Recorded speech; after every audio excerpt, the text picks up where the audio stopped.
దేవీ నవరాత్రులు 5వ రోజండి. ఈరోజు స్కందమాత అవతారము. దుర్గామాత యొక్క 5వ స్వరూపం స్కందమాత అని పేరు ప్రసిద్ధి వహించింది. స్కందుడు అనగా కుమారస్వామి. ఆయనకు కార్తికేయుడు అనున్నది మరి ఒక పేరు కలదు.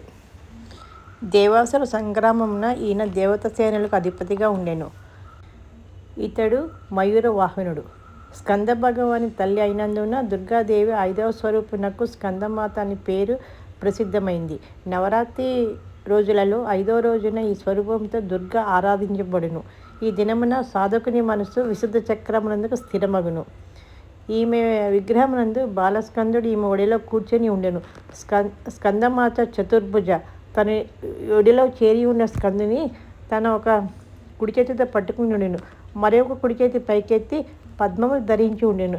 ఎడమవైపు ఒక హస్తమున అభయముద్రను దాల్చి మరొక కరమున కమలమును కలిగి ఉండెను. ఈమె శ్వేతవర్ణ శోభిత. ఈమె కమలాసనంపై విరాజిల్లుచుండెను కనుక పద్మాసనగా ప్రసిద్ధికొచ్చెను. ఈ అమ్మ వాహనం కూడా సింహమే. నవరాత్రి ఉత్సవంలో 5వ నాటి పూజ ఒక ప్రత్యేకతను సంతరించుకున్నది. ఇది మహామత్స్యముని గురించి శాస్త్రములు వేణువులో శ్లాఘించినవి. ఈ విశుద్ధ చక్రమును స్థిరమైన మనసు గల ఉపాసకునకు లౌకిక ధోరణములు చిత్తవృత్తులు అంతరించును. అతడు విశుద్ధ చైతన్య స్వరూప మార్గమున పురోగమించును. అతని మనసు సమస్తమైన లౌకిక సాంసారిక మాయ నుండి బంధముల నుండి విముక్తగును. స్కందమాతను ఉపాసించడం వలన భక్తుల కోరికలను నెరవేరును.